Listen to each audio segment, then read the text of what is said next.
ये है दिल्ली दर्पण।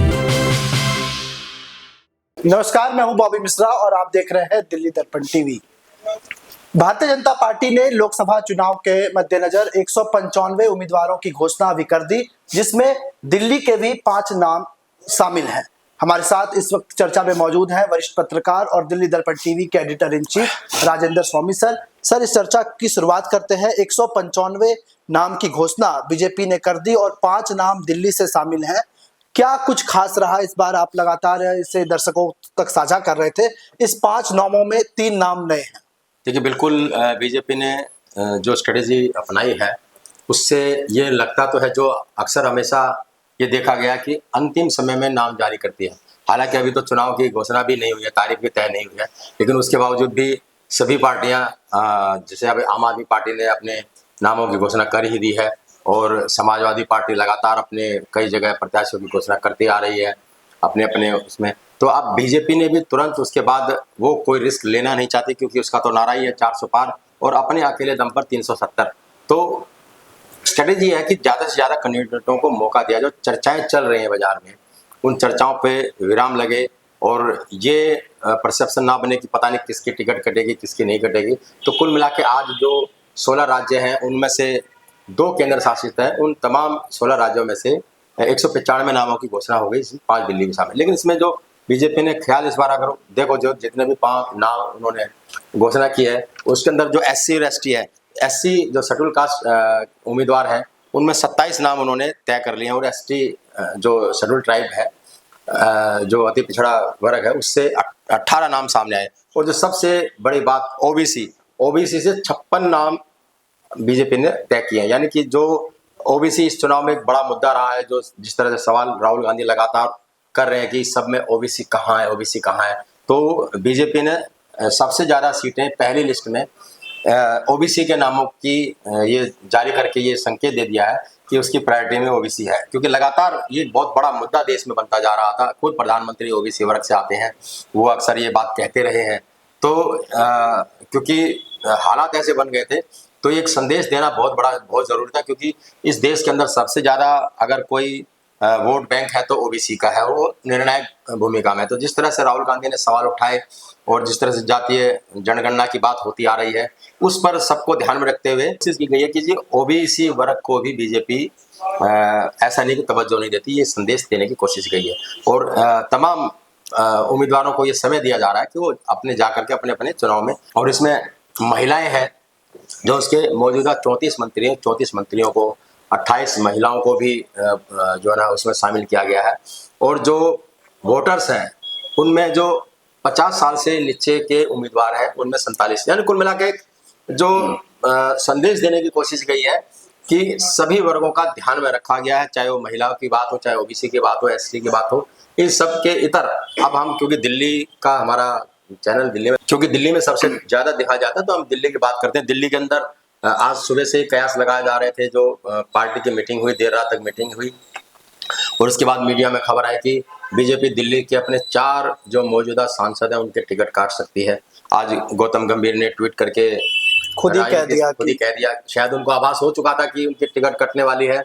और जिस तरह की शिकायतें आ रही थी कि संगठन के साथ उनकी बन नहीं रही थी और पब्लिक कनेक्टिविटी उनकी हो नहीं रही थी, तो ये कोशिश की गई कि सम्मान भी बना रहे। तो कहा तो यही जा रहा कि गौतम गंभीर भाप गए थे इस चीज को, तो वो लिहाजा बेइज्जती से बचने के लिए उन्होंने खुद ही त्याग पत्र दे दिया। तो उनकी सीट पर अभी आम आदमी पार्टी ने अपने नाम की घोषणा कर दी है। कुलदीप वहां से है जो SC ST से आते हैं। खास तौर पर अरविंद केजरीवाल ने ये कहा था, आदसी ने ये कहा था कि पहला प्रयोग किया गया किसी जनरल सीट पर और उसने एक रिजर्व कैंडिडेट को अगर उतारा तो समझ में आता, लेकिन उन्होंने एक SC कैंडिडेट को एक जनरल सीट पर उतारा। तो एक नया प्रयोग आम आदमी पार्टी ने किया है। तो फिलहाल उस सीट पर अभी किसी नाम की घोषणा नहीं हुई है।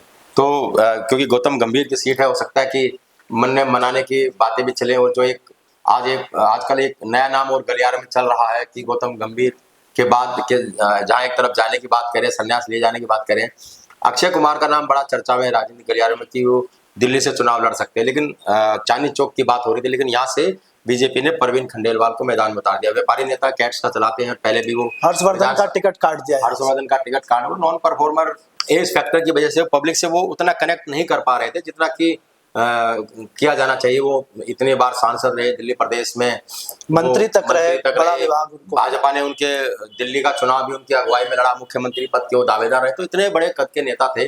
अचानक अगर उनका नाम कट जाता है, काट दिया जाता है, तो माना जाता है कि बीजेपी ने उनको भी अब मार्गदर्शक मंडल में डाल दिया। तो पहले भी बहुत सारे नामों की चर्चा चल रही, हमारे सवालों से भी बच रहे थे लगातार, आपने हमने कोशिश बात की की, और ये सबको मालूम था कि इस बार शायद हर्षवर्धन की टिकट काटी जा सकती है। इस तरह का जो एक आम कार्यकर्ता था वो भी इस बात को मान रहा था, लेकिन हालांकि हर्षवर्धन की इच्छा ये थी कि इस उम्र के आखिरी पड़ाव में एक पारी और खेल लिया जाए, लेकिन वो पानी फिर गया। लेकिन यहाँ चर्चा चल रही थी कि यहाँ से अक्षय कुमार को, फिल्म स्टार है, उनको टिकट दिया जा सकता है।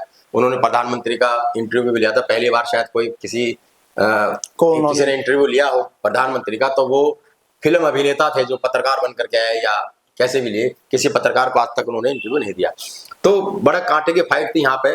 तो परवीन खंडेलवाल को, क्योंकि वो एक व्यापारी नेता है, चांदनी चौक में उनका दबदबा है, व्यापारियों में उनका दबदबा है, और बीजेपी की विचारधारा से वो जुड़े भी रहे हैं, और अपना एक व्यापारियों का एक कैडर उनके साथ है, तो इस व्यापारी सीट भी मानी जाती है ये। हालांकि इसमें जो 3 सीटें हैं लगातार, जो 3 सीटें मुस्लिम बहुल सीटें मानी जाती है, बाकी सीटें उसमें ये वैश्य समाज से भी आते हैं और व्यापारी समाज से भी आते हैं। तो तमाम अटकलों को धत्ता बताते हुए और बीजेपी ने चांदनी चौक से और इनको परवीन खंडेलवाल को मैदान में उतारा है। तो इसी तरह अगर हम बात करें, मनोज तिवारी उत्तर पूर्वी सीट से हैं। अब ये कहा जा रहा था कि भाई बीजेपी स्टारडम का सहारा लेती है, स्टार को लेकर के आती है, वो सफल राजनेता सिद्ध नहीं हो पाते। जिस ग्राउंड पे हंसराज हंस का टिकट कटा, जिस ग्राउंड पे गौतम गंभीर का टिकट कटा, उस ग्राउंड पे मनोज तिवारी का टिकट नहीं कटा। क्यों? मनोज तिवारी बेशक वो सेलिब्रिटी रहे, बिहार में उनका अच्छा एक बड़ा नाम है और पूर्वांचल में बड़ा उनका वोट बैंक दिल्ली में भी है, और ऐसा नहीं था कि वो सांसद बनने के बाद लोगों के बीच में नहीं रहे,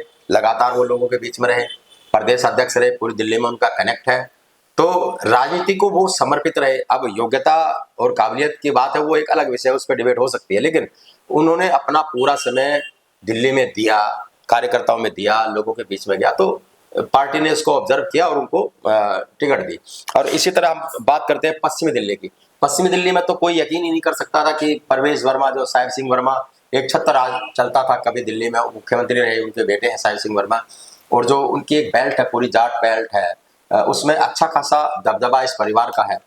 लेकिन इस परिवार में भी अंदर खाते काफी झगड़े चल रहे थे। जैसे उनका खुद के जो भाई है, वो यहाँ से मेयर भी रहे, मास्टर आजाद, जो वो यहाँ से विधानसभा का चुनाव भी उन्होंने पार्टी को एक तरह से ब्लैकमेल करके विधानसभा का टिकट भी लिया और वो हारे भी। तो इन दोनों की लड़ाई भी, पारिवारिक लड़ाई भी एक बड़ी वजह रह सकती है। और लेकिन क्योंकि वो जाट बेल्ट है, उस जाट बेल्ट में साहिब सिंह वर्मा जैसे कदावर नेता के परिवार से अगर उसकी टिकट कट जाती है तो उसकी भरपाई कहाँ हो। तो उसकी भरपाई करने के लिए वहां से कमलजीत सहरावत को मैदान में उतारा।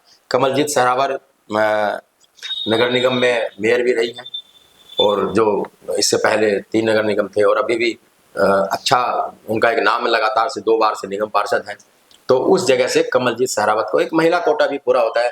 जिस तरह से बार बार प्रधानमंत्री जी ने महिला अधिनियम बिल की, नारी वंदना की वकालत की, तो उसमें 2 नाम उन्होंने जो महिलाओं के दिए हैं दिल्ली में, एक बांसुरी स्वराज को दिया है, जो सुषमा स्वराज बीजेपी कदावर नेता, केंद्रीय मंत्री रही। तो सुषमा स्वराज का आज भी बीजेपी कैडर में बहुत बड़ा सम्मान है, बहुत बड़ा नाम है, बहुत बड़ी संख्या में लोग उनको चाहते हैं। तो उनकी बेटी को ला करके उनको भी सम्मान देने की बात, मीनाक्षी लेखी का महिला के साथ साथ महिला का, क्योंकि मीनाक्षी लेखी का अगर टिकट काटा है, एक महिला का टिकट काटा है, तो 2 महिलाओं को टिकट दिया है बीजेपी में।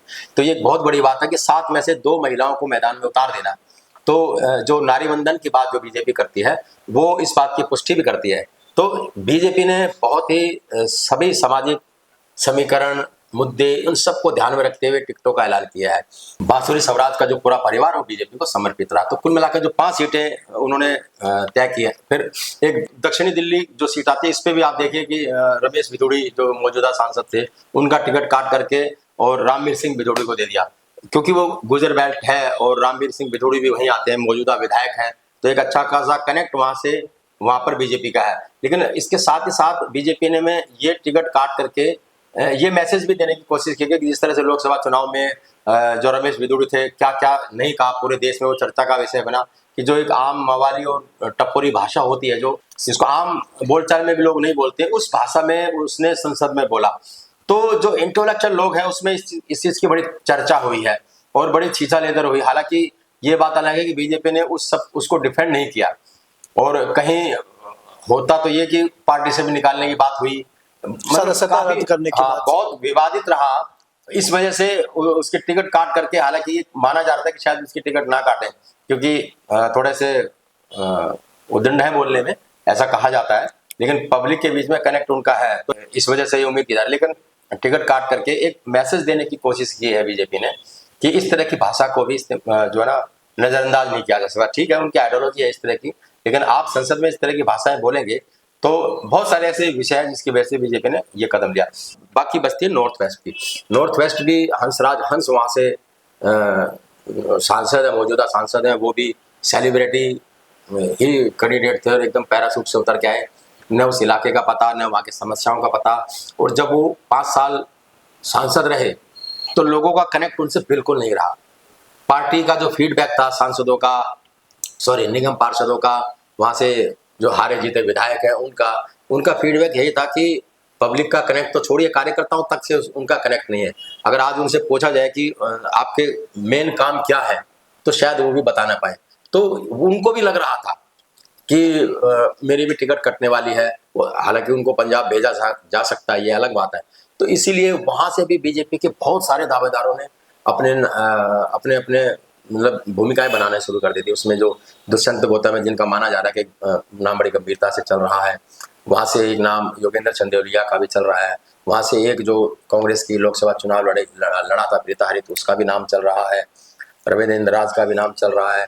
मतलब लगभग आधा दर्जन नेताओं ने अपनी अपनी दावेदारी जतानी शुरू कर दी थी। तो उसके पीछे वजह यही थी कि ये तय माना जा रहा था कि हंस की टिकट वहां से कटने वाली है। तो अब मिलती किसको, ये बहुत बड़ा, इसे होल्ड कर लिया बीजेपी, इसको होल्ड कर लिया है, क्योंकि अभी हो सकता है कि जिन सेलिब्रिटी की हम बात कर रहे थे, जैसे अभी हमने कहा था कि अक्षय कुमार की बड़ी चर्चा है राजनीतिक गलियारों में, तो हो सकता है गौतम गंभीर की जगह उनको ला दे, या कोई ऐसा अगर बीजेपी ने उन सीटों पर कुछ होल्ड किया है।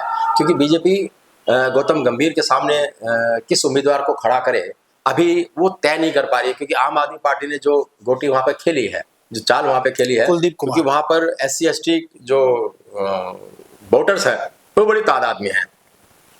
तो फिर वो जमीन से जुड़े आदमी हैं, लोगों से मिलते हैं, कनेक्ट बड़ा अच्छा है, पब्लिक से कनेक्ट बड़ा अच्छा है।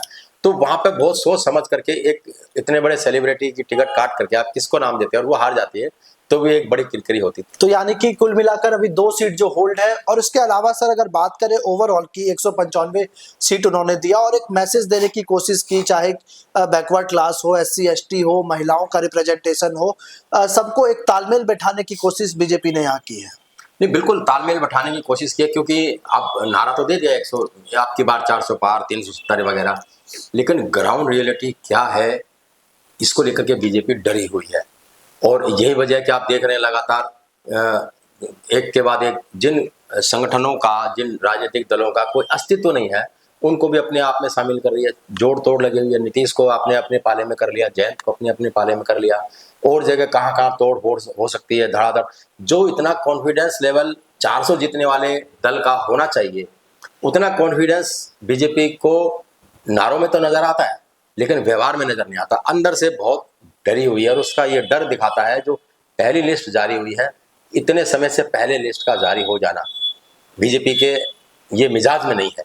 लेकिन 195 आप समझिए कि बीजेपी, मुझे लगता है कि लगभग 350 नामों पर ही, नामों की ही घोषणा करेगी। अगर 500 से ज़्यादा सीटें हैं, हमारे 540 सीटें हैं, तो 370 की वो बात करती है, अकेले 370। लेकिन अकेले 370 सीटों पे चुनाव के लिए वो लड़ नहीं पाएगी, क्योंकि अगर उन्होंने जो जिन दलों के साथ उनका गठबंधन है उनको अकोमोडेट नहीं किया, तो फिर चुनाव में उसका खामियाजा न भुगतना पड़े।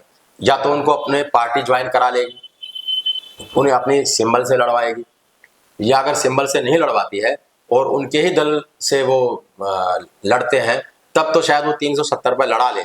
लेकिन उन दलों को साथ रखते हुए, उन दलों की पहचान को साथ रखते हुए वो 370 पर चुनाव लड़वा दे, ये दूर की कौड़ी लगती है। तो यहाँ भी बीजेपी फंसी हुई है। तो कुल मिलाकर इतनी जल्दबाजी कह सकते हैं आप इसको। हालांकि एक समझदार पॉलिटिकल पार्टी को तो ऐसा ही करना चाहिए, समय रहते बहुत कुछ करना चाहिए, ताकि अगर कहीं कोई बगावत की इसकी कोई संभावनाएं होती हैं तो उसको कंट्रोल डैमेज किया जा समय सके। रहते तो बीजेपी ने बहुत समझदारी से काम लिया है, लेकिन इस घोषणा में भी उसकी सावधानी और उसका डर साफ नजर आता है। तो साफ तौर पे लगातार हमारी जो नजरें हैं इस कवरेज पर बनी हुई हैं। 195 सीटों पर बीजेपी ने कैंडिडेट की घोषणा कर दी है और दिल्ली में 5 लोकसभा सीटों पर यह घोषणा हुई, जिसके पहले ही लिस्ट में दिल्ली से 3 सिटिंग सांसदों के जो टिकट है वो काट दिए गए हैं। इसमें एक केंद्रीय मंत्री मीनाक्षी लेखी भी शामिल है। तो फिलहाल इस चर्चा में इतना ही, हमें दीजिए इजाजत। नमस्कार और लगातार दिल्ली की तमाम खबरों के लिए बने रहिए दिल्ली दर्पण टीवी के साथ। लेटेस्ट खबरों के लिए सब्सक्राइब करें हमारा YouTube चैनल या फिर लॉग ऑन करें www.delhidarpantv.com। खबरों की कवरेज और विज्ञापनों के लिए संपर्क करें।